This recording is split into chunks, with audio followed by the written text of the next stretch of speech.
네, 10장 17절부터입니다. 또 길에 가실 때 한 사람을 만났는데 굉장히 적극적이에요. 이제 달려와서 무릎을 꿇고 어떻게 영생을 얻을 수 있는지 물어봅니다. 누가복음에는 이 사람이 어떤 관원이라고 나와 있어요. 그리고 이 사람 22절에 이 사람이 재물이 많다는 얘기가 나오죠. 그러니까 이 사람은 부자 관원이었다는 걸 알 수 있습니다.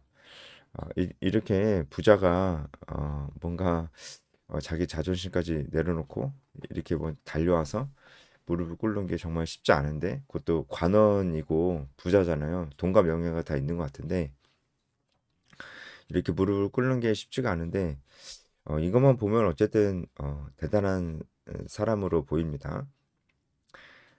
하지만 우리는 결론을 알고 있죠. 이 사람은 겉으로만 이렇게 보이는 사람입니다. 근데 겉으로는 이렇게 보이는 거예요. 겉으로는 돈과 명예도 있는데 막 이렇게 자존심까지 내려놓을 정도로 진짜 그 믿음이 좋은 사람처럼 보이죠. 뭐 예를 들어서 야이로처럼 야이로도 회당장이었잖아요.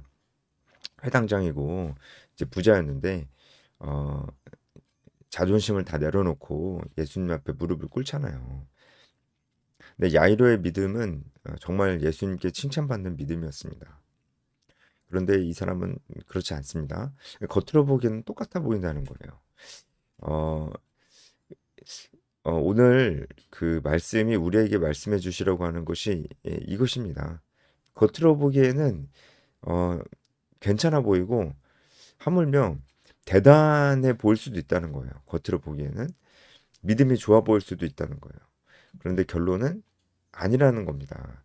이 부자 관원의 모습을 보면서 어, 이제 우리가 바로 이런 사람일 수 있다. 겉으로 보기에는 괜찮은 사람. 근데 자기도 잘 몰라요. 자기가 진짜 괜찮은 줄 알아요. 이 부자 간원이 지금 그렇거든요. 하지만 괜찮지 않은 사람일 수 있다라는 걸 우리가 오늘 말씀 속에서 좀 배울 수가 있을 것 같아요. 선한 선생님이요. 내가 무엇을 해야 영생을 얻으리까? 이렇게 얘기를 하거든요. 어, 선한 선생님이요. 이렇게 물어보는데, 음, 예, 네, 선한 선생님이요. 이렇게 물어보는데, 네, 어, 다른 복음서에서는 뭐라고 했었는지 제가 좀 찾아보다가, 네, 못 찾았습니다. 어쨌든, 아, 다른 복음서에는, 어, 그, 표현이 좀 다릅니다. 표현이 좀 다르지만, 상관없어요. 지금, 초점은 다 똑같습니다. 주제는 다 똑같아요. 어, 선한 선생님이요. 이렇게 얘기했는데, 어, 지금 이 청년은 이 예수님을 부른 이 호칭에서도 이게 무엇인가 선한 일을 해야 영생을 얻을 수 있다는 그런 생각을 가지고 있는 거예요. 그래서 예수님께서 18절에 하나님 한 분 외에는 선한 이가 없느니라 이 말씀을 하신 거예요. 그러니까 하나님만이 선하다. 그 말은 뭐겠어요? 하나님 이외에는 선하지 않다. 그러니까 우리는 선할 수가 없다는 거예요. 우리가 선한 일을 할 수가 없다는 얘기를 하는 겁니다. 그러니까 예수님은 우리가 근본적으로 죄인이다라는 얘기를 하시는 거예요. 우리가 이제 이혼에 관한 얘기를 저번에 봤잖아요. 네, 그것과 또 좀 이 부분 좀 비슷하죠. 선한 일을 할 수 없다. 그러니까 이 청년은 분명히 무엇인가 선한 일을 해서 내가 영생을 얻을 수 있다는 생각을 하는 거예요. 그런데 뭔가를 해서 영생을 얻을 수 있는 것도 아니고 우리가 무엇인가 선한 일을 할 수가 없다. 왜냐면 우리는 선한 존재가 아니기 때문이다. 라는 말씀을 벌써 지금 이 청년에게 답을 벌써 어, 주시는 겁니다. 선한 일을 할 수 없다. 그러니까 뭔가를 해서 영생을 얻을 수 있는 것도 아니다. 그러니까 너가 지금 근본적으로 뭔가 지금 잘못 생각하고 있어. 뭔가 이렇게 선한 일을 행해서 영생을 얻을 수 있는 것도 아니고 너가 선한 일을 할 수도 없어. 왜냐면은 하나님만 선하시고 모두 다 죄인이기 때문이야. 죄인이 어떻게 선한 일을 하겠어? 근본적으로 존재론적으로 죄인인데 이런 얘기를 하고 있는 겁니다. 그러면서 이제 그 19절에 어, 10계명을 말씀을 하시는데 그 여기서는 10계명을 전부 다 말씀하신 건 아니고 5계명에서 10계명까지만 말씀을 하셨습니다. 그러니까 대표적으로 말씀하신 거죠. 이렇게 그 10계명을 갑자기 말씀하시는 이유는 진짜 이 10계명을 그 표면적으로 지켜야지 영생을 얻을 수 있다 이런 말씀을 하시라는 게 아니고 율법의 근본 정신을 얘기하시는 거죠. 그러니까 10계명의 근본 정신, 하나님을 사랑하고 이웃을 사랑하고 마음으로만 사랑하는 게 아니고 실제로 그렇게 살아내는 것. 그러니까 이게 율법의 근본 정신이잖아요. 네가 정말 그렇게 했냐라고 이제 말씀하시는 거죠. 네, 이렇게 해야지 선하다고 얘기할 수 있는데 사실 십계명의 근본 정신, 율법의 근본 정신은 죄인인 우리가 지킬 수 있는 게 아니에요. 그러니까 율법이 우리에게 주어진 목적이죠. 율법은 그 자체로 우리가 지킬 수 있는 게 아니고요. 율법의 기능은 우리가 죄인이라는 것을 보여주는 하나의 그 거울의 역할을 했습니다. 그래서 예수님께서 그 말씀을 하시려고 지금 십계명을 말씀하시는 거죠. 야, 그 십계명 알지? 이렇게 말씀하고 있어. 19절에 너가 계명을 알고 있지? 십계명 알고 있지? 이렇게 말씀하고 있어. 이거 다 지켰어? 근데 내가 하는 말은 그냥 표면적으로 지켰냐고 물어보는 건 아니야. 이 근본 정신을 다 너가 지켰어? 그리고 하나님을 진정으로 사랑하고 이웃을 진정으로 사랑하는 마음으로 지켰어? 했어? 라고 물어보는 겁니다. 그렇게 해야 선한 일인데 그렇게 할 수가 없거든요. 그러니까 너 선한 일을 할 수 없잖아. 너 이 율법의 근본 정신을 가지고 지키지 않았잖아. 그 말씀을 하시려고 하는 겁니다. 청년 스스로 그러니까 이 관원 청년 스스로 좀 돌아보게 하시려고 하는 것이죠. 그러니까 그냥 넌 아니야. 그렇게 생각하면 안 돼. 일단 넌 아니야. 이렇게 말씀하시는 게 아니고 그가 스스로 생각할 수 있도록 도와주시는 거예요. 근데 이제 이 부자 간호는 이제 못 알아들었어요. 예. 여전히 무엇인가 열심히 잘 지키고 표면적으로 그렇게 잘 지키면 어, 할 수 있다고 봐요. 영생을 얻을 수 있다고 보고 자기가 잘 하고 있다고 생각합니다. 그래서 20절에 자기가 잘하고 있다고 이렇게 얘기를 하죠. 어, 근데 이 말씀을 잘 보면은 내가 어려서부터 다 지켰나이다. 이 말씀은 에필락 3에 이라고 돼 있는데 이제 중간태로 쓰였습니다. 이건요 다시 번역을 하자면 이 모든 율법을 어기지 않도록 내가 스스로를 위해 경계했다라는 그런 뜻입니다. 그러니까 스스로를 위해 나 자신을 위해 어려서부터 잘 지켰다 이렇게 얘기를 하는 겁니다. 아주 이 사람이 적절한 표현을 말 잘했어요. 이 사람이 나 자신을 위해 어려서부터 스스로 그 부분에 있어서는 경계를 많이 했다 이렇게 얘기하는 건데 맞습니다. 이 사람은 지금 자기 자신을 위해서 이것을 지키는 거예요. 근데 뭐 잘 지켰다고 하니까 거짓말 아니겠죠? 정말 잘 지켰고 정말 열심히 정말 그러한 면에서 헌신적으로 했을 거예요. 그런데 그 모든 그 열심이 무엇을 위해서였다고 하는 겁니까? 나 자신을 위해서였다고 얘기하고 있는 겁니다. 나 자신을 위해서 그 모든 것들을 자기가 다 열심히 했다. 이렇게 얘기를 하는 겁니다. 어, 벌써 정답이 나왔죠? 예. 벌써 율법의 근본 정신과 다르잖아요. 예수님께서 19절에 십계명을 얘기하실 때는 어, 이 계명을 주신 이유가 하나님을 진정으로 사랑하고 이웃을 진정으로 사랑하는 마음으로 이렇게 하는 것이 중요하다고 말씀하신 것인데 벌써 그렇게 안 했잖아요. 어, 누군가를 사랑하는 마음보다는 자기 자신을 위해서 그렇게 했습니다. 그러니까 지금도 영생을 얻고자 예수님 앞에 무릎까지 꿇었고 자존심까지 내려놨지만 사실 그것이 정말 야이로하고는 완전히 반대되는 상황인 게요. 야이로는 다른 사람을 향한 마음이 있었고 그것이 자기가 가지고 있는 그 모든 것보다 더 앞섰습니다. 그런 마음이 예수님 앞에 자존심을 내려놓는 그런 행동으로 표현이 되었어요. 하지만 이 부자 청년은 겉으로 보기에는 야이로와 똑같았지만 사실 그 목적은 다른 사람을 위한 것이 아니고 나 자신을 위한 거였습니다. 나 자신이 영생을 얻고자 하는 것이었습니다. 자기 자신이 괜찮은 사람이 되고 자기 자신이 어, 그렇게 무엇인가를 얻고자 그렇게 했다는 것입니다. 그러니까 이렇게 자기 자신을 위해서 사는 사람은 이렇게 참 사실 뭐든 합니다. 그렇죠?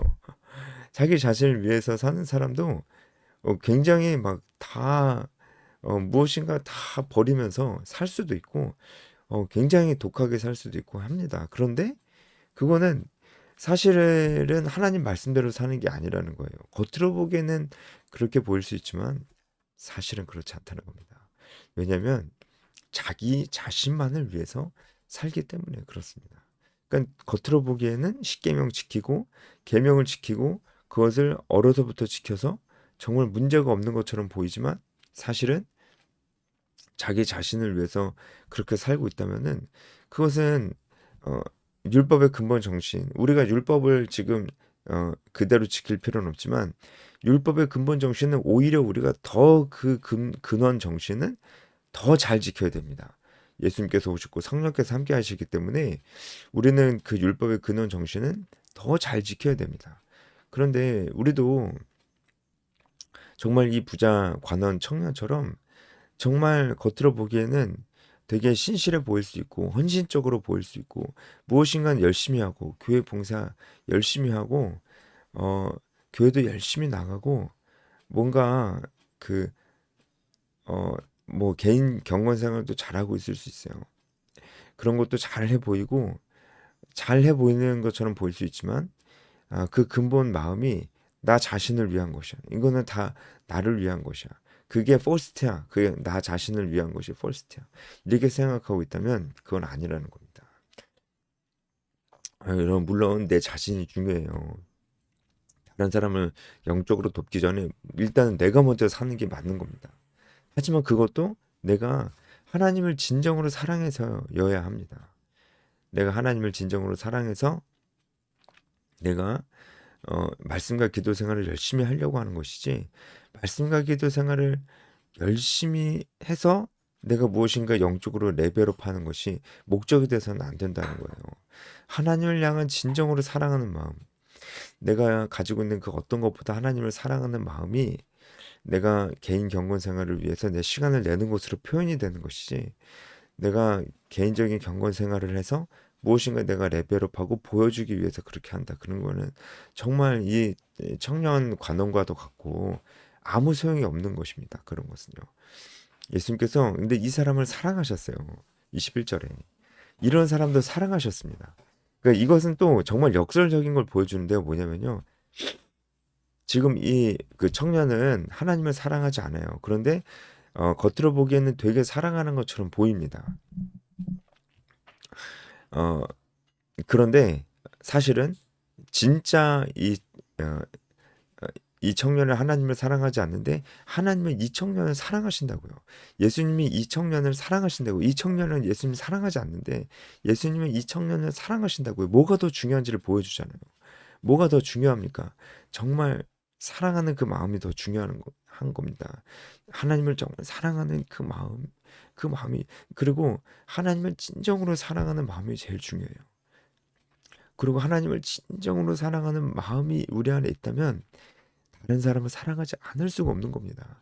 나 자신만을 위해서 헌신하고 교회 봉사하고 예배드리고 그렇게 살 수 없어요. 내가 은혜 받기 위해서 그렇게 열심히 한다? 내가 은혜 받는 것밖에 모를 수가 없어요. 그럴 수가 없습니다. 내가 은혜 받는 것을 위해서 열심히 예배드리는 게 있을 수가 없어요. 이 부자 청년과 같아요. 나 자신을 위해서 어려서부터 그렇게 경계해 왔습니다. 이렇게 얘기하는 것과 다를 수가 없어요.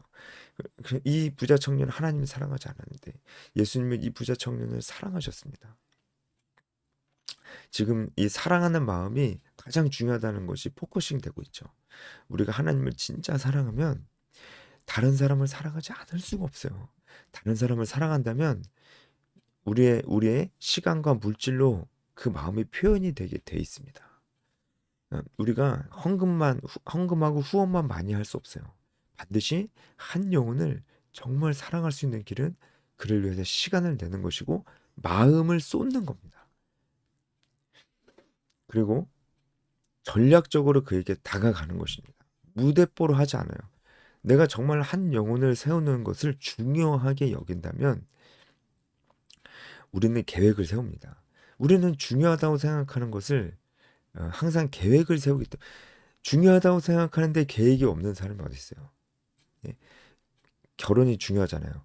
결혼이 중요한데 결혼에 대한 계획을 아무것도 안 세운다?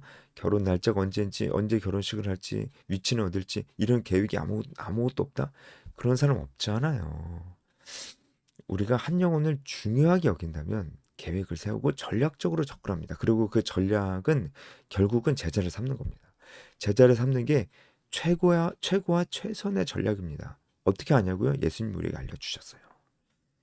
한마디로 우리는 하나님을 사랑하는 마음이 제일 중요합니다. 우리의 모든 신앙생활에 있어서 그렇습니다. 그렇다면 우리는 하나님을 사랑한다면 다른 사람을 사랑하지 않을 수 없습니다. 다른 사람을 사랑한다면 전략적이고 계획적으로 우리는 행합니다. 그 마음을 표현합니다. 그것이 무엇입니까? 제자를 삼는 삶입니다. 복음을 전하는 삶이에요. 다른 게 없습니다. 예수님께서 이 청년을 사랑하셔서 이렇게 말씀하셨어요. 재산을 다 팔아라.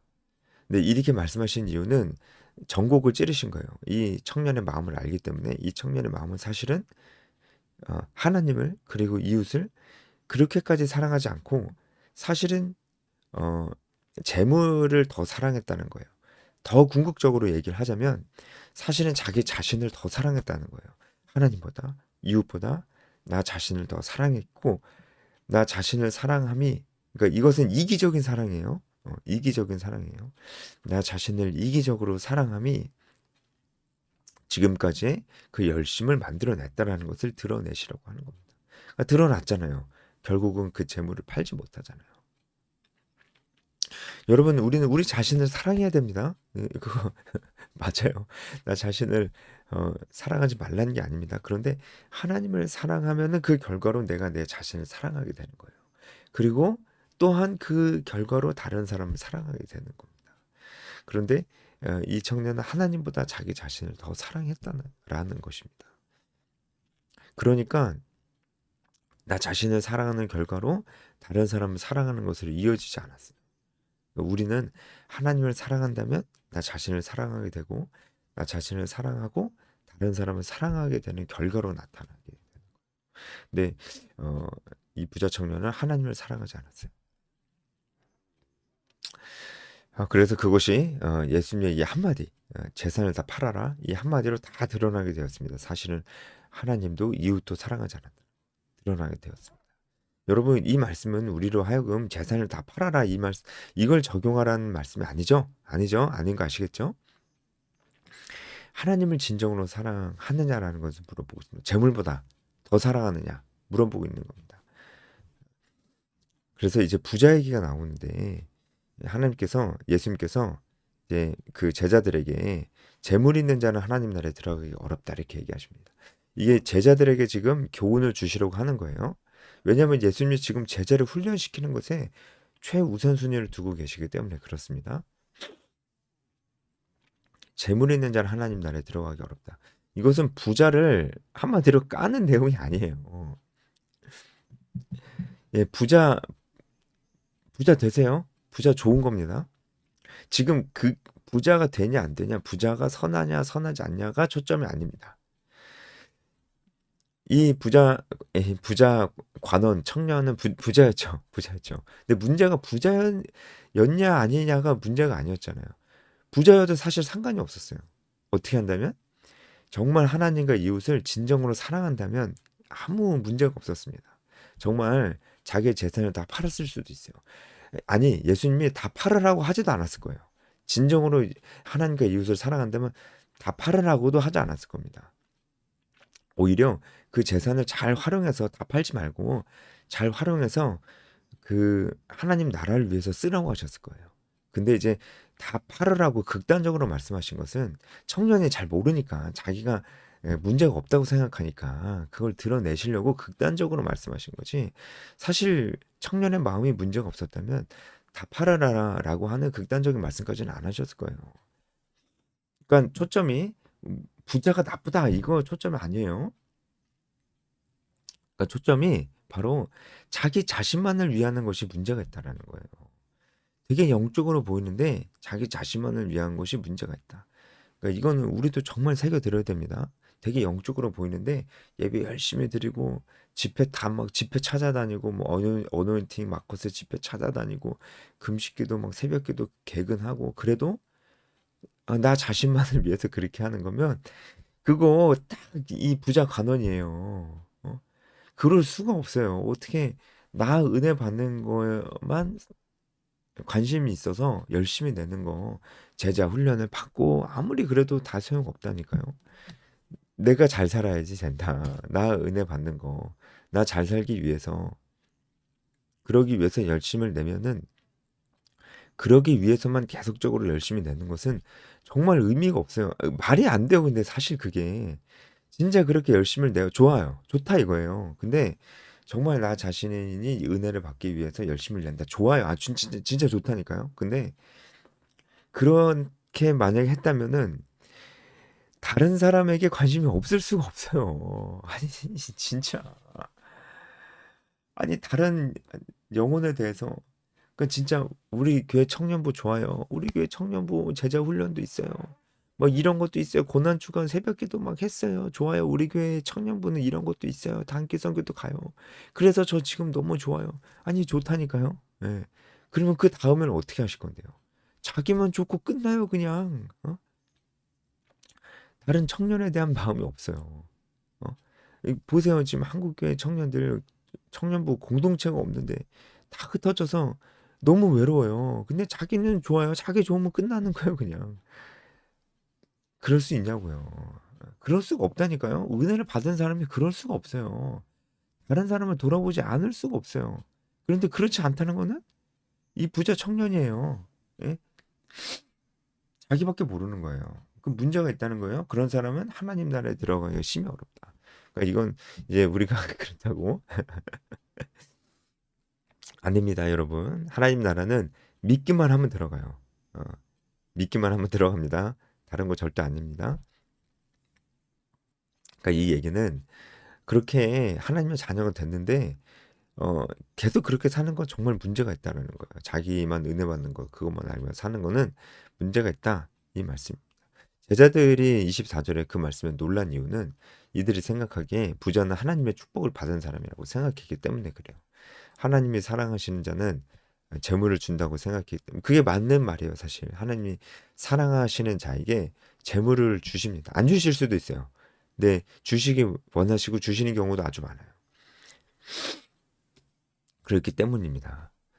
맞아요. 지금도 여러분 한국에 살면은 잘 사는 거예요. 왜 그렇겠어요? 하나님이 우리를 사랑하셔서 이 모든 걸 주신 겁니다. 근데 그렇게 많이 받은 사람이 자기만을 위해 살아요. 정말 정말 그러면 안 됩니다, 여러분. 진짜. 그래서 제자를 삼으란 얘기예요. 다른 사람을 좀 다른 사람을 위해서 좀 희생 좀 하시라 이 얘기예요. 수모임 좀 하시고. 그러란 얘기예요. 예, 그겁니다. 네. 네, 오늘 말씀 그렇게 결론 내릴 수 있을 것 같습니다. 여기까지 하겠습니다.